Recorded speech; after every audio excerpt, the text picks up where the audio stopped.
नमस्कार, आप देख रहे हैं एबीपी गंगा। मैं हूं स्नेहलता। प्रदेश 360 की शुरुआत बड़ी खबर के साथ। यूपी में निजी स्कूल्स और अभिभावक से जुड़ी बड़ी खबर सामने आ रही है, जहां प्राइवेट स्कूल को फीस बढ़ाने की अनुमति मिल चुकी है। माध्यमिक शिक्षा विभाग ने फीस बढ़ाने पर जो रोक लगी थी उसे हटाया गया है, क्योंकि महामारी एक्ट के तहत जो फीस बढ़ाने पर रोक लगाई गई थी, अब इसे हटा लिया गया है, क्योंकि महामारी एक्ट भी खत्म हो गई है। इसलिए जो रोक लगी हुई थी वो हट चुकी है। अपर मुख्य सचिव माध्यमिक आराधना शुक्ला ने यह आदेश जारी किया है। अब स्कूल्स फीस बढ़ा सकते हैं। आपको पता है, कोरोना के चलते, महामारी एक्ट के चलते यह फैसला था कि कोई भी स्कूल फीस नहीं बढ़ा सकता है जब तक महामारी एक्ट लगी हुई। अब इस बीच बड़ी जानकारी आ रही है, चलिए डिटेल लेते हैं सहयोगी शैलेश अरोड़ा से। तो शैलेश, अब तमाम स्कूल प्रशासन इसी तरफ देख रहे होंगे कि ये एक्ट खत्म हो और अब जाकर के फीस बढ़ाने की उन्हें छूट मिलेगी।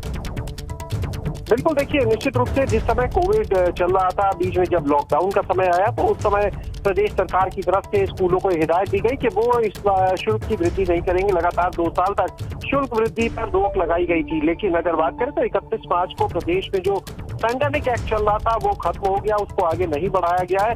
और इसी बीच एक चीज हम आपको और बताएं अपने दर्शकों को कि जो निजी स्कूल थे वो हाल ही में भी हाईकोर्ट भी चले गए थे और वहां पर भी उन्होंने एक याचिका दाखिल की थी कि स्कूलों को फीस बढ़ाने की अनुमति दी जाए। लगातार 2 साल से फीस वृद्धि न होने से स्कूलों के संचालन मुश्किल हो रहा है, उन्होंने तर्क दिया था, दलील दी थी।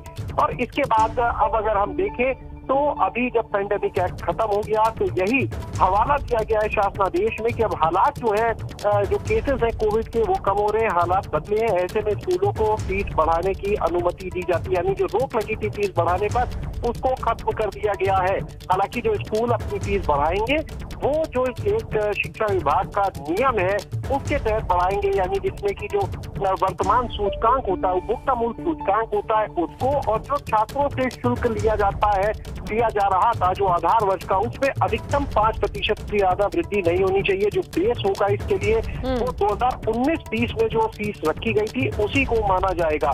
तो लेकिन निश्चित रूप से देखिए, स्कूलों की मांग अपनी जगह जायज थी कि उनको स्कूल चलाने हैं, ऐसे में वो फीस वृद्धि की मांग कर रहे थे। लेकिन निश्चित रूप से अभिभावकों को एक बड़ा झटका लगा है, वो भी उस समय आप देख सकते हैं पेट्रोल डीजल के दाम बढ़ रहे हैं, सब्जियों के दाम बढ़े हुए हैं, तो यानी महंगाई का एक दौर। और इसी बीच में जब फीस भी बढ़ेगी तो निश्चित रूप से उनके अभिभावकों के ऊपर भी बोझ और बढ़ेगा, ये तय है। तो निजी स्कूलों की मांग अपनी जगह सही थी, वो अपनी मांग अपने यहाँ, क्योंकि स्टाफ की सैलरी, तमाम चीजें उन्हें देखते हुए रख रहे थे। लेकिन अभिभावकों को झटका निश्चित रूप से इससे लगेगा। भले ही गाइडलाइंस दी गई है कि शुल्क किस आधार पर बढ़ाना, लेकिन देखना ये होगा कि स्कूल्स, निजी स्कूल्स उसका कितना पालन करते हैं, क्योंकि कई बार ऐसी शिकायतें सामने आती है कि कुछ स्कूल जो है वो नियमों से इतर जाकर शुल्क वृद्धि भी कर लेते हैं। हालांकि इसके लिए भी व्यवस्था की गई है। शासनादेश में जो एक्ट है शुल्क वृद्धि से जुड़ा हुआ, उसने एक व्यवस्था की है कि अगर कोई स्कूल नियम कानून से बाहर जाकर शुल्क वृद्धि करता है, यानी जो एक स्टैंडर्ड, जो एक मानक दिया है, फॉर्मूला दिया है, उससे बाहर जाकर वृद्धि करता है, तो उसके खिलाफ जिले की जो नियमन समिति है वहां शिकायत दर्ज कराई जा सकती है। इस तरह की उनको व्यवस्था दी गई है। लेकिन शासनादेश जारी हो गया है, सभी डीआईओएस को। बिल्कुल शैलेश, अब ये आदेश हो गया है। देखना होगा कि स्कूल्स अब ये 5% जिस मार्जिन के साथ बढ़ाना है, इस पर कितनी वृद्धि होती है। हालांकि महंगाई के इस दौर में पेरेंट्स के ऊपर एक और महंगाई का बोझ बढ़ने ही वाला है, एक तरीके से देखा जाए। कुल मिलाकर शुक्रिया तमाम जानकारी के लिए। आगे बढ़ते हैं, वासंतिक नवरात्र की बात करते हैं। महाअष्टमी तिथि पर मुख्यमंत्री योगी आदित्यनाथ, गोरखपीठ के योगी आदित्यनाथ ने आज गोरखनाथ मंदिर में शक्ति पीठ पर विधि विधान से मां गौरी की पूजा अर्चना की। वैदिक मंत्रोच्चार के बीच परंपरागत तौर पर पूजन हवन आरती की।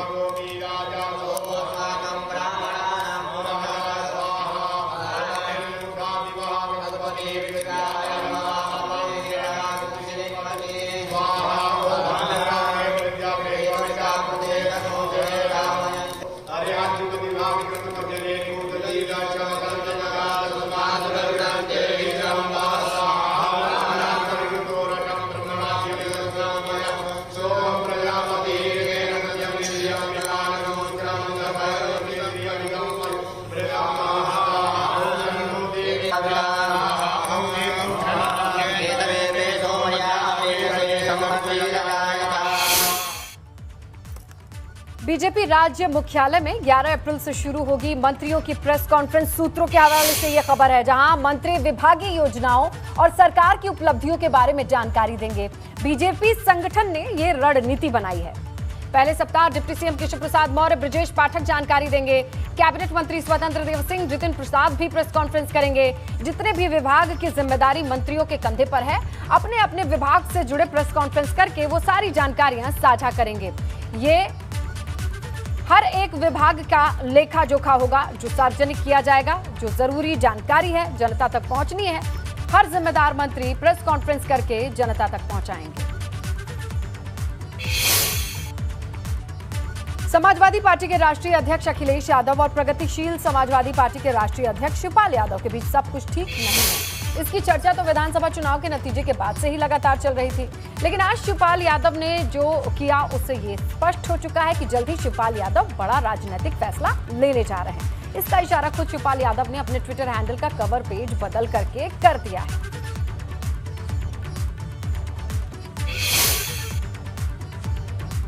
आगे बढ़ते हैं। शिवपाल यादव ने सिर्फ ट्विटर का कवर पेज नहीं बदला है, बल्कि सियासी अटकलों को भी हवा दे दी है।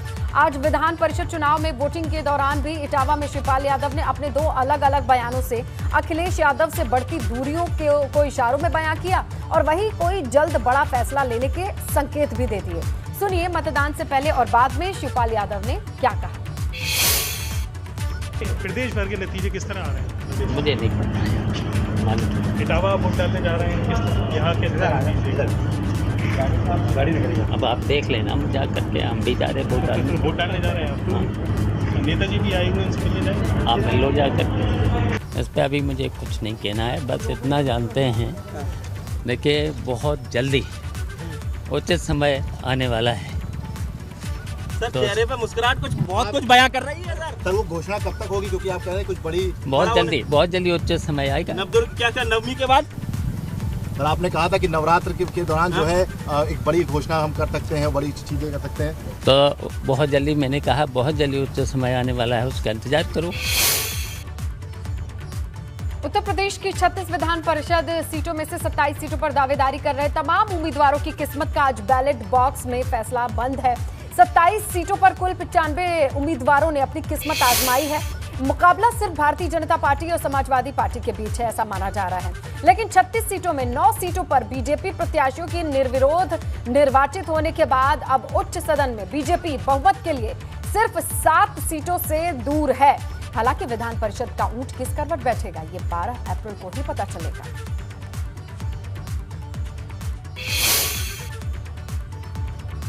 आज विधान परिषद चुनाव के लिए कई दिग्गज चेहरे अपने क्षेत्र में वोट डालने पहुंचे थे। मुख्यमंत्री योगी आदित्यनाथ ने गोरखपुर में वोट किया, वहीं भाजपा सांसद एसपी सिंह बघेल ने आगरा में वोट किया, जबकि शिवपाल यादव, रामगोपाल यादव मतदान के लिए इटावा में थे। वहीं केंद्रीय मंत्री और सांसद स्मृति ईरानी मताधिकार का इस्तेमाल करने के लिए संसदीय क्षेत्र अमेठी पहुंची थी। आजम खां के बेटे अब्दुल्ला आजम ने भी गृह जिले रामपुर में वोट डाला।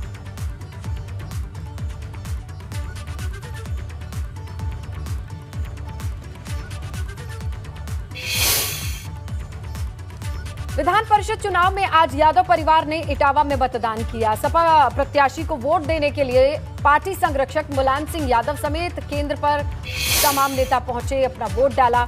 इसके अलावा सपा महासचिव डॉक्टर रामगोपाल यादव सपा के विधान परिषद प्रत्याशी के पक्ष में वोट के लिए इटावा में ही मौजूद थे। जसवंत नगर से विधायक शिवपाल यादव ने भी विधान परिषद चुनाव में मताधिकार का इस्तेमाल किया। लेकिन बड़ा सवाल यह है कि भतीजे अखिलेश से नाराजगी चल रही है और आखिरकार किसके पक्ष में शिवपाल ने वोट किया है।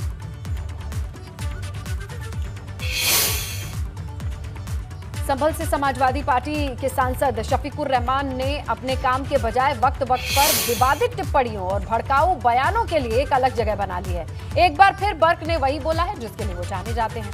सपा सांसद शफीकुर रहमान बर्क ने एक बार फिर भड़काऊ बयान देते हुए कहा कि यूपी में मुसलमानों के साथ इंसाफ नहीं हो रहा है। वो योगी आदित्यनाथ की सरकार के काम से संतुष्ट भी नहीं है, क्योंकि इस सरकार में मुसलमानों के साथ इंसाफ नहीं है। सपा सांसद शफीकुर रहमान बर्क आज विधान परिषद चुनाव में वोट डालने के लिए संसदीय क्षेत्र संभल में थे। वोट डालने के बाद उन्होंने क्या बयान दे डाला, सुनिए। गवर्नमेंट है बीजेपी के हाथ में, योगी के हाथ में। I am not satisfied with Yogi. तो इसको तो योगी जी यूपी में काम नहीं कर रहे वो। नहीं, यूपी में काम जो है वो अपना कर रहे हैं, अपने हिसाब से कर रहे हैं, लेकिन मुसलमानों के साथ इंसाफ नहीं हो रहा। अच्छा, ये पहला मौका नहीं है कि जब सपा सांसद शफीकुर रहमान बर्क ने कोई बेतुका बयान दिया हो। इससे पहले भी शफीकुर रहमान बर्क ने कई बार आपत्तिजनक विवादित बयान वो दे चुके हैं। 2 दिन पहले की बात कीजिए तो शफीकुर रहमान बर्क ने हिजाब के समर्थन में क्या कहा था वो देखिए आप। कहते हैं कि लड़कियों को कंट्रोल में रखने के लिए हिजाब जरूरी है, बच्चियां जब बड़ी होने लगे तो उन्हें हिजाब में रहना चाहिए। इससे पहले उन्होंने केंद्र सरकार में शादी की जब उम्र बढ़ाने का फैसला आया तो बर्क ने कह दिया कि शादी की उम्र सीमा बढ़ाने से वो और ज्यादा आवारगी करेंगी, जिसके बाद उनका जबरदस्त विरोध भी हुआ था। अच्छा, कुशीनगर में भाजपा समर्थक बाबर अली की हत्या मामले पर भी बर्क ने क्या कह दिया। कहा कि मुसलमान नहीं चाहते हैं कि बीजेपी का समर्थन किया जाए, बाबर अली ने गलत किया था। अयोध्या में राम मंदिर पर भी विवादित बयान देते हुए बर्क ने कहा, अयोध्या में राम मंदिर का जबरन निर्माण हो रहा है। अयोध्या में मस्जिद थी, मस्जिद है और मस्जिद ही रहेगी। और ज्यादा दूर नहीं, कुछ दिन पहले ही होली पर भी बर्क ने कहा कि मुसलमानों को उन इलाकों में जाने से परहेज करना चाहिए जहां होली खेली जाती हो। कोरोना पर भी बर्क ने बयान दिया था, कोरोना बीमारी नहीं आजादी इलाही है, अल्लाह के सामने गिड़गिड़ाकर माफी मांगो, कोरोना गायब होगी। बर्क ने वंदे मातरम में भी विवादित बयान दिया लोकसभा में। कहा कि वंदे मातरम इस्लाम के खिलाफ है और वो राष्ट्रगीत नहीं गाएंगे।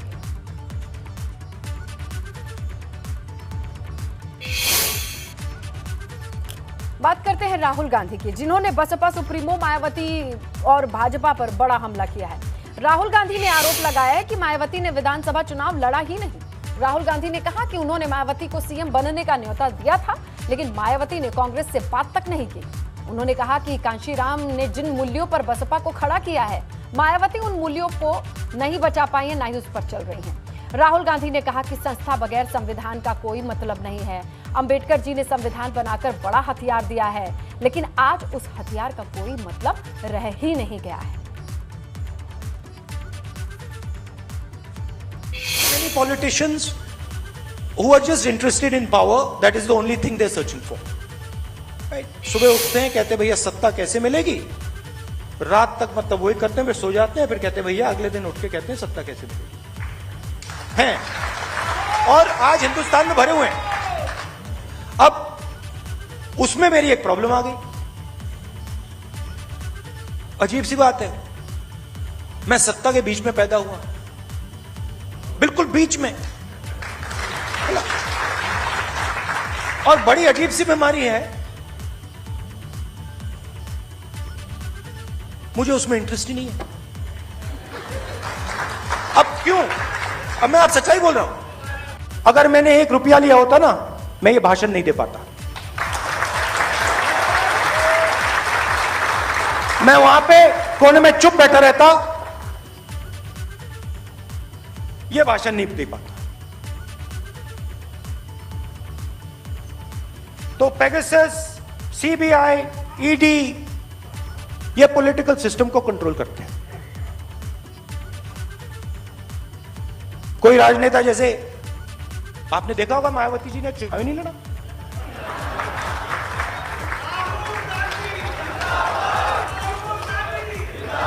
हमने मायावती जी को मैसेज दिया, अलायंस करिए, चीफ मिनिस्टर बनिए, बात तक नहीं की, बात तक नहीं की। वहीं राहुल गांधी के बयान पर भाजपा ने हमला किया है। भाजपा प्रवक्ता मनीष शुक्ला ने कहा कि कांग्रेस की असलियत सामने आ चुकी है, देश कांग्रेस को नकार चुका है। परीक्षा का परिणाम आने के बाद जिस प्रकार फेल छात्र तमाम प्रकार के बहाने बनाते हैं, उसी तरह राहुल गांधी को जब जनता की अदालत ने खारिज कर दिया तो ईडी, पेगास, आईटी के बहाने बना रहे हैं। मायावती पर भी निशाने साध रहे हैं। जैसे उत्तर प्रदेश में इन्होंने 400 सीटें जीती हो और मायावती ने 0 जीती हो। राहुल जी, उत्तर प्रदेश और देश की जनता कांग्रेस और आपकी असलियत जान चुकी है। जनता अब भ्रष्टाचारियों के साथ नहीं जाने वाली है, बल्कि देश को उन्नत के मार्ग पर ले जाने वाले और शक्तिशाली और समर्थ भारत बनाने वाले नरेंद्र मोदी जी के साथ है। जिस तरह से माननीय कांशीराम जी निडरता से लड़ते हुए बहुजन समाज को खड़ा किया था, आज उसी तरह से अगर देखें डर के मारे बहन जी ने भारतीय जनता पार्टी के तानाशाही से लड़ने की बजाय घुटने टेकते हुए समर्पण कर चुकी हैं। मेरठ शहर विधानसभा सीट से समाजवादी पार्टी विधायक रफीक अंसारी को डर है कि कहीं उनके घर पर बाबा का बुलडोजर न चल जाए। ये बात उन्होंने एमएलसी चुनाव में वोटिंग के बाद कही। ताकत झोंक दी भाई उन्होंने। वीडियो नहीं घर से निकल सकते, प्रधान घर से नहीं निकलते, नहीं तो बुलडोजर आ जाएगा। अच्छा। हाँ, अब मुझसे मत करो कभी मेरे ही बुलडोजर आ जाए। नहीं, क्यों आपने भी कुछ ऐसा कर रखा है जो बुलडोजर आ जाए? अब भाई देखिए तो जो करें ना करें, मैं विधायक हूँ बीजेपी का, खिलाफ जीता हूँ 2 बार बीजेपी के बड़े ने, पहले उस्ताद को हराया फिर चेले को हराया, तो वो तो जाहिर सी बात है। अच्छा, तो ये मानना पड़ेगा जैसे मुख्यमंत्री बुलडोजर की बात करते हैं तो बुलडोजर का खौफ नजर आ रहा है। उस पूरे देश के अंदर प्रचार हो रहा तमाम बुलडोजर का। हाँ, तो हमें भी डर के रहना पड़ेगा ना भाई। हाँ, कभी हमारा ही भेज देना, अच्छा भेज देना तो हम तैयार हैं उसके लिए। तैयार? हाँ, हर तरह से तैयार हैं उसके लिए। हमारे पे तो कुछ है ही नहीं ना, 40 गज का मकान है, गिरा दो, क्या है ढाने को? कोई फैक्ट्री, कोई मिल, कोई कुछ तो है नहीं हमारे यहाँ। 40 गज के मकान में रहते हैं, ना के योगी जी से कह देंगे सड़क पर रहने लगेंगे, नहीं रहने देंगे, जहाँ कहेंगे हमारे लगेंगे। अच्छा, हर स्थिति में तैयार है पूरी तरह से, हर तरह से फेस करेंगे। 5 साल जनता ने हमें वोट दिया, विश्वास किया, लेके सलाह से लेकर विधानसभा तक पूरी आवाज गूंजेगी जनता की। पीलीभीत जिला अस्पताल में चल रही अव्यवस्थाओं और मरीजों को इलाज न मिलते देख सीएमओ का पारा अचानक बढ़ गया। अस्पताल में डॉक्टर्स और स्टाफ नदारत देख सीएमओ ने जमकर खरी खोटी सुनाई।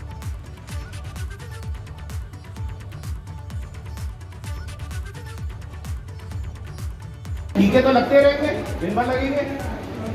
कौन सा टीका लगा तुम्हारा? तुम तो स्टाफ के आदमी हो, तो यहाँ से छुप के खड़े हो। बाहर निकलो। क्या नाम है तुम्हारा? यहाँ छुप के बैठे हो, वहाँ भीड़ लग रही है, बड़ी परेशान हो रहे हैं। फिर फोटो छप दिया कि इससे चलने वाला नहीं है कोई। बार बार हो ना, तेरी बहुत बात भाई।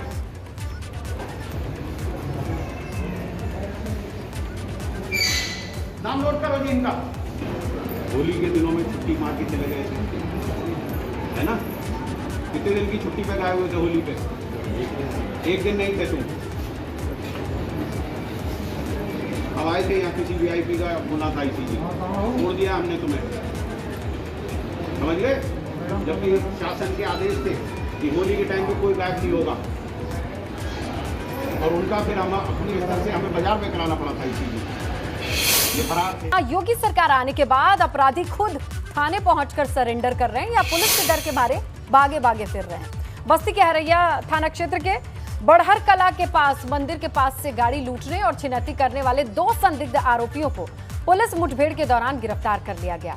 बदमाशों ने पुलिस पर फायरिंग कर इधर जवाबी फायरिंग में पुलिस ने दोनों बदमाशों को घायल कर दिया।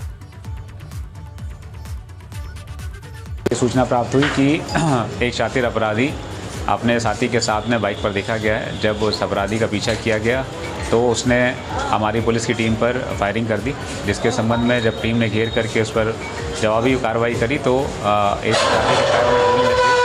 इस अपराधी का इलाज यहाँ जनपद बस्ती के सदर अस्पताल में हो रहा है, जहाँ इसकी स्थिति खतरे से बाहर है। इसका नाम राज सिंह है और ये अपने साथी नीरज के साथ में पकड़ा गया है। इनके कब्जे से एक अवैध तमंचा बरामद हुआ है। रायबरेली से बड़ी खबर है। गैंगस्टर कोमल जायसवाल की अवैध संपत्ति को पुलिस ने कुर्क किया है। लगभग 2 करोड़ से अधिक की संपत्ति है जिसे कुर्क किया गया है। अवैध शराब के कारोबारी को लेकर ये गैंगस्टर के ऊपर कार्रवाई हुई है। तो देखिए, संपत्ति को कुर्क किया है पुलिस ने। 2 करोड़ से ज्यादा की संपत्ति को कुर्क किया है। सील की गई है ये पूरी प्रॉपर्टी। गैंगस्टर एक्ट के तहत ये कार्रवाई हुई है।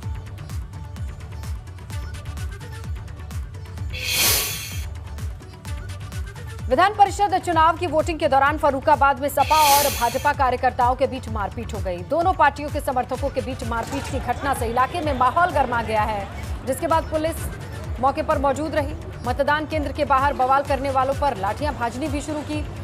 तनाव को देखते हुए इलाके में भारी पुलिस बल की तैनाती की गई। इस मामले में पुलिस ने बीजेपी की तहरीर पर सपा कार्यकर्ताओं पर मुकदमा दर्ज किया है।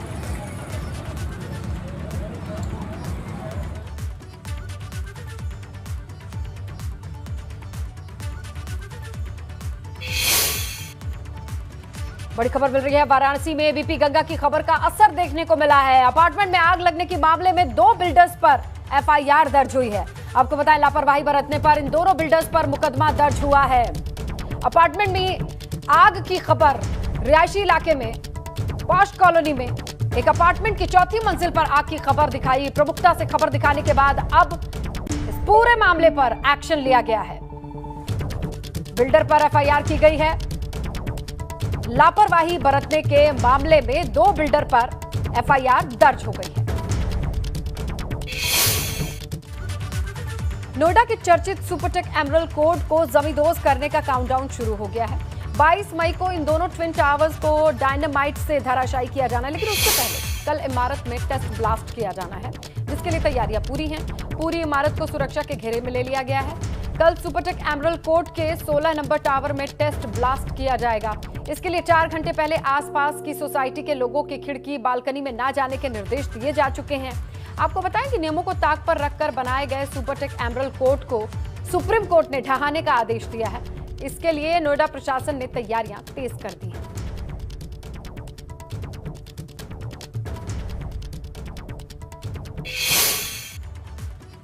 उत्तरकाशी में मनेरी भाली परियोजना के बैराज में दरार पड़ गई है। बताया जा रहा है कि जोशियाड़ा बैराज के गेट नंबर 3 से दरार पड़ी है। जोशियाड़ा बैराज के 304 मेगावाट की बिजली की ये परियोजना है। कहा जा रहा है बैराज से काफी समय से वाहनों की आवाजाही हो रही थी और इस वजह से दरार पड़ी है।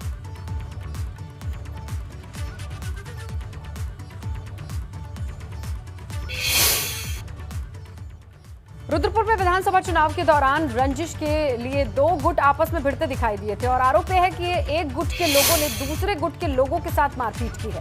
कहा यह जा रहा है कि विवाद भाजपा के पक्ष में मतदान करने को लेकर था। पुलिस ने दोनों पक्षों की शिकायत पर 10 लोगों के खिलाफ मामला दर्ज कर लिया है। दोनों की तरफ से तहरीर आई थी और हमारे द्वारा मुकदमा पंजीकृत करके अभी इसकी इन्वेस्टिगेशन की जा रही है। वहाँ घटनास्थल से सीसीटीवी कैमरा भी मिला है, जिसमें कुछ चीज़ें क्लियर हो रही हैं। उसी के अनुसार हमारे द्वारा इन्वेस्टिगेशन जो भी फर्दर इन्वेस्टिगेशन होगा उसको किया जाएगा।